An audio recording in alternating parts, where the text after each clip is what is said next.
it's always about the all over victory and the finishing of what happens. Absolutely. So let's just get into some of the negative things, because when you hear these negative things that are about to come to you, ladies and gentlemen, it's gonna be bone rattling. I'm gonna let her go ahead and do her thing. Bear with us, like really bear with us, because it's some really touchy stuff. So y'all really pay attention and give her your undivided attention, because if you want to learn something, it's about to go down. Folk have got to wake up, bro. They about to go down. So let's start off. Childhood traumas. Did we deal with any really bad childhood traumas at all? Terrible childhood traumas, and of course, you know, sexual abuse is going to be one. At the dinner table. I'm sorry to hear that. You know, not me per se. I'm just saying in general. You want to ask me? Yeah, this is the negative. Okay, so did you experience any early child trauma? Absolutely. Okay, I was deep into the verbal abuse thing. Okay, you know, and to me, I didn't understand at the time, you know, how verbal abuse could really affect you psychologically. Man, I'm a victim. Right. Okay. And I didn't know that it tied right in with the emotional abuse. You know, when you feeling down, you feeling low, you don't feel good about yourself because you're constantly wondering, am I good enough? You know, or do I have to walk on eggshells today? So of course, yes, verbal and emotional abuse all day long. And financial abuse, I had my own bags, okay? I had my own bag. You weren't about to get me with the money, boo-boo, okay? Because in the crack era time, the money was fluent, baby. Everybody was eating at the dinner table, everybody was eating money. Okay. I mean, I had that era. I went through my little time with that as well. Okay. Yeah. So I had to, you know, get a couple of boyfriends and treat them out. You know, I use it as a pawn to pull the guys that I wanted at that time. Well, get into the verbal abuse thing. Just real quick before I move into something else, I do want to raise awareness about verbal abuse. This thing that if you're experiencing verbal abuse from your parents or anything like that, this stuff sticks with the child too. Yes, it does. Because I actually have an issue and had an issue, and I'm working on it consistently, especially by the grace of God, because He can deliver anything. Yes, okay. That I actually used to use a lot of loudness when I was talking. I mean, some foul language too to my my children. I'm not perfect, you know. Please forgive me. None of us are. But yes, I used to be, and I remember being spoke to like that myself. Right. You know what I mean? So it just was like I normalized it. Right. So I thought this was good. So this is what happens. Yeah. This is another thing that happens. Not only the trauma that the person takes. I mean, they only take the trauma that's affecting them. They actually carry the characteristic with them too. Yeah. So we got to stop that at the dinner tables as well. Let's get into the nitty-gritty. I mean, let's talk about verbal abuse though for a second, because when you sitting there calling your child dumb and stupid, talk to him. You know, you little MF and these things that we say to our child. You know, how can the child believe in themselves? But you know, people will call it reverse psychology. Yeah, right. How is there reverse psychology when you're tearing the self-esteem down of your own children sitting at the dinner table? Teaching y'all something. And not only that, not only do you do it to the children, but you and the husband, or you and the husband and wife is doing it to each other in front of the child. So the children are constantly hearing these negative things. There is no way that they can focus on being great. To the highest potential. Their highest potential. No way, impossible. And you have a lot of them who do seek the school as resilience to get away from it. There's a lot of those children but not too. Many, like a lot of not many of them. Many of them fall victim to verbal abuse psychologically, doing damage to them for years and years and years. I can be a part of that and agree with that, because it has crippled me into my adulthood. And then when you start going out and having your own relationship, you feel like that's the way we supposed to talk. Exactly, and that's what I'm talking about right there. You feel like, okay, that's how we talk. But that's not normal. It's not normal. And to normalize that type of behavior is so sad, because it's sickening. Yeah, I have, and it's such a hard thing. Somebody got to be the one to break the cycle when we get to these dinner tables and start talking to our children. Somebody got to let the children have a voice. It's not a question of your parenting. Tell me, the brain is actually working in the child. When the child says, "Mommy, why did you say that?" Or "Why did you do that?" You want to answer all your children's why questions, because if you don't, the abuser will. Y'all hear that?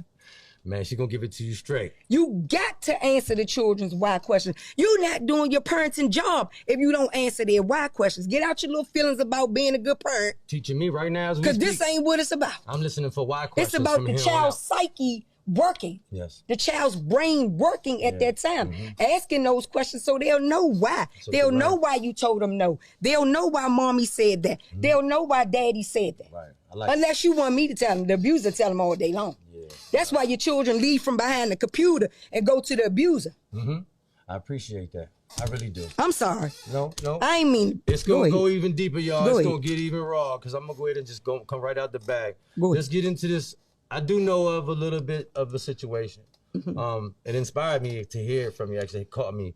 A lot of what you talk about is inspiring to me to fight back for the community. But you were in an abusive relationship that you had a part of, but now I know it was, you said it just a second ago. You were the abuser. You were abuser, but you were the victim. Victim turned abuser. Listen up, ladies and gentlemen. The victim turned abuser. Okay, how's it? Just a lot of that is trending. So because talk about that a little bit. You what have did it you deal with where you in these relationships young. Okay. And you the person being beat up or spit on, or I done had many spit matches. This is nothing new. But anyway, you that person who was constantly calling the person, calling them names, and they calling you names, and it's just going back and forth. This is the relationship This the relationship I'm in. When you was in? Yeah. Okay. And several relationships I was in. okay. So it ain't no particular one. Ain't no particular one. Okay, they all were bad. Talk about it. Okay, so then when my best friend got killed, my best friend got shot by her baby father 5 times. So when she got shot, I said, hold up, this will never happen to me. You went on some and real. I meant that. Okay. And I took it to the level where, there was no end to it. Okay. I'm lucky to be sitting here, or blessed to be sitting here right now today, because I consciously beat that. I consciously beat up your son. Positive from a negative. And I was going to kill him. We're going to get into all the good stuff after this too. So let's go into how it turned into how it flipped though. So how did that come about? When she got killed, I started going haywire. So you started, so give me some examples of abuse to the man that you were doing. Like physically, was you whooping on him I with would your hands? Smack him around? I would bust the car windows out. Man. I would spit on him. So did he submit as a man at this point? Like, what do you think? Did you? Some of them, no, I don't think it has nothing to do with submission. It just has everything to do with, I know what I can do to him, basically. Really? I know what I could do to him, and I know how far I can go with him. Now, everybody ain't gonna let you spit on him. I got spit back on. Some of them fought me back, but so what? I don't care. Yeah. We going down together. We gonna go down together. Wow. You see what I mean? That didn't stop no show. That only amped it up. Yeah. Made it much more vicious. Right. You see what I mean? Did any of this trauma that you were doing to the men, the abuse that you were doing to them, ever push any of them like over the limits? Like, yeah. Like how? Like, yeah. They wanted to kill themselves and all that? Well, they ain't want to that far? They probably wanted to kill me more than themselves. They probably want to kill me more than themselves for sure. Believe that, because I was the pain in the cucaracha. You ain't busting out the window. No, I'm busting out the window. I'm flattening your tires all in. When I call your phone, you need to answer. No, you're not talking to your mother, and I told you couldn't talk to her. No, that's not going to happen on my watch. And people say, you short. Height don't mean nothing. Oh yeah, it's that 5. Height don't mean nothing, boo. It's how far you willing to go. Right. To show this person your psyche belong to me. Wow. Your psyche belong to me. So because once you get that, then you knew it. Once I got the psyche, you're done. So what kind of signs would you see? Then you knew you that had I knew I had. You knew what you knew. Because you be apologizing for something that I know I did. You talking about you sorry. Y'all hear that? Y'all, hey, listen up. That's what the abuser wants. But if you get to that point where you are apologizing for something that your woman has done, or that you know you know your baby father done, okay, you sitting there talking about you sorry, and you know I just did something to you. Why are you telling me you sorry for something that you know I just did to you? Because I got your mind. Wow. You can't think for yourself. Hey, because I'm always in your mind. It's a saying that you don't have to put them in shackles to bind them up. All you got to do is take their mind. Take the mind. That's what the abuse is coming from. Before. You don't have to lock somebody. The abuser is coming for your mind, honey.